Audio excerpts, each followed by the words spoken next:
Hi, this is Jeff Spence, your Math 135 instructor from the Community College of Denver. I'm going to do some examples with a new function now, some binomial problems with a new function based on the wording of these problems. It's called the Binomcdf. So these are the Binomcdf examples.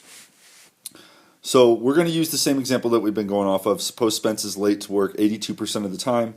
We observe 10 random days of his work and record the number of times late. So we still have n is 10, p is 0.82, and we're going to have different problems this time. Instead of exactly like the PDF, it said, what's the probability Jeff shows up late exactly 3 times, exactly 6 times, or exactly 9 times? We use the PDF, and that's what x is. The 9 times, the 3 times, or the 6 times. These problems, if you see the example in green, it says, what's the probability that Spence shows up late less than 6 times? Well, remember, it's out of 10. So we're going to learn a new function, and it's called the Binomcdf. Binomcdf. And the key word, or the key letter here is C. It stands for cumulative. Okay? Which means that cumulative means that it starts from the beginning and it adds up all the probabilities. So when you do the Binomcdf, we still put in n, p, and x like the Binomcdf, but what this does is it adds from 0 to x. So it does it in one thing. So it adds all those up for us. So if we go back to the probability of Spence showing up late less than 6 times, well, I got to think about what that language means as far as the outcomes. So what outcomes are we talking about when we say less than 6 times? We mean 0 to 5. So Spence showing up late 0 to 5 times. Well, this is perfect for the Binomcdf, because if we enter in 5 as x, that will add up from 0 to 5 for us, and we'll get all the probability in one function. So we do the Binomcdf, not the PDF, of 10.82. It's a chance of him showing up late. And 5, this will add up from 0 to 5. So I'm going to pick my binomial function. Now you should do this in the calculator. You should practice this with me. So remember, we do second vars. We scroll until we find the Binomcdf function. So find it and scroll and press enter. And then it'll ask us for n, which is 10, comma, 0.82, comma, 5, parenthesis. So follow along, do that. Press enter. And you should get 0.02. Let's see here. Come on, pen, work. 0.0213 if I round to 4 digits. Okay? So that would be the probability of 0 to 5 all added up for you. So now we're going to look at 4 main examples that we can ask about binomial probability distributions, just the language that you're going to see. So sometimes we'll ask, what's the probability that Spence shows up late at most 8 times? So we're still using the same example. N is still 10, and P is still 0.82. Okay? So the probability of at most. Well, remember, I want to translate this language to the outcomes that we're talking about first. So I'm going to write out what outcomes that at most 8 means. At most means up to that number. So 0 to 8 is at most. Or 0 to 8 is our interval that we're looking for. Well, that's perfect, again, for the Binomcdf. Because if we enter in Binomcdf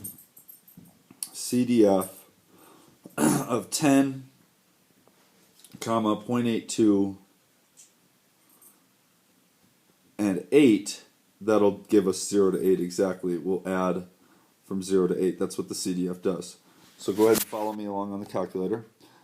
Press second distribution, scroll to Binomcdf, and press 10, comma, 0.82, comma, 8. And if I went too fast, you can just pause it at this point. Press enter and get 0.56 to 4 digits, 5608. So that's one answer we can get, and that's saying that there's a 56% chance that out of 10 days I'm going to be somewhere between 0 and 8 days late. Alright, so sounds pretty reasonable to me. Anyway, now New language. Let's say we observe 10 times and we want to know the probability that that he's late at least 7 times. At least 7. What does at least 7 mean? At least 7 means 7 and up, right? Well, 7 and up to 10 because that's how many times we observed them. So this is a different interval. Remember, the CDF adds up from 0 to whatever number you put in at the end. Well, we don't have 0 in our interval, right? But what's interesting is that the complement of 7 to 10 is 0 to 6, yes? Remember, all the outcomes are 0 to 10 on how many times I'm late. So 0 to 6 and 7 to 10 are complements. They're opposites. So if we find out the probability of 0 to 6 using the CDF and take that from 1, we'll get our answer. So what we do is we do 1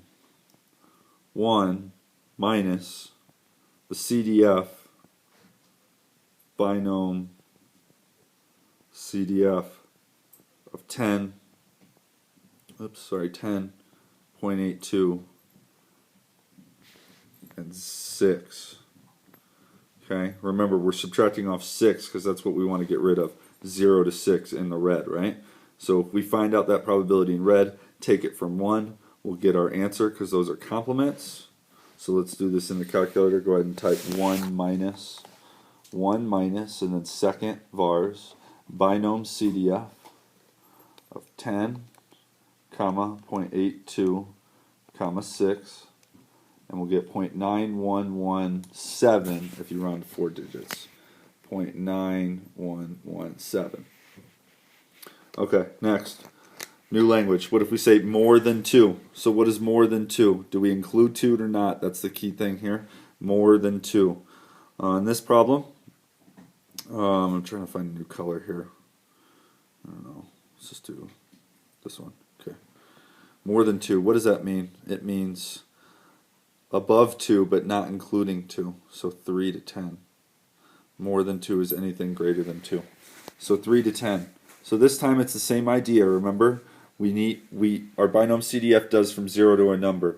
So we can do 0 to 2 here. 0 to 2. If we find that using the CDF, 0 to 2 and 3 to 10 are complements. So if we do 1 minus and then the CDF of 2, I'm going to abbreviate BCDF for now, of 10, comma, 0.82, comma, 2.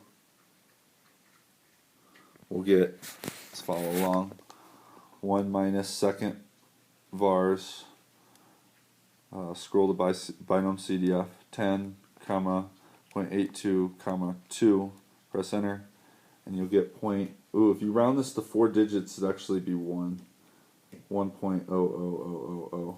It's actually 0.99996, which rounds up to 1 if you round it to 4 decimals. Okay, last problem. What if we ask between 2 numbers? So this is a pretty common thing too, to say, I want to know if he's late between 5 and 8 times. Well, you start with determining how to write this interval down. What is between 5 to 8? Well, that's pretty simple. We mean 5 to 8. Okay. Well, this in the interval doesn't start with 0 either. So this is another one where you got to think about this problem for a second and say, okay, well, if we start with the CDF of 8, B CDF of 10, comma, 0.82, 0.82, comma, 8, what will that give us? It'll give us from 0 to 8. So if we start off with 0 to 8 and we subtract off what interval? What do we need to get rid of? And I'm going to put this in red. What do we need to get rid of? We need to get rid of 0 to 4. Right? Because if you do the CDF, oops, I forgot to put the F in there. If you do the CDF of 8, that gives you 0 to 8. So if you have 0 to 8, you need to get rid of 0 to 4 to get 5 to 8. So we're going to subtract that off now. The BCDF of 10, comma, 0.82, comma, gotta that's a terrible 2. 4, that gives you 0.5572 if you round to 4 digits. Okay, so these are how to do all these binomial problems, the language that you're going to see. You're going to see at most. Remember, at most means up to. You're going to see at least. At least means that and up. So when you do at least problems, you have to remember to do a 1 minus probability. Same thing with C more than 2. You just have to remember that doesn't include 2, but you're still doing a 1 minus probability. Now notice in both of these 1 minus probabilities, once you write out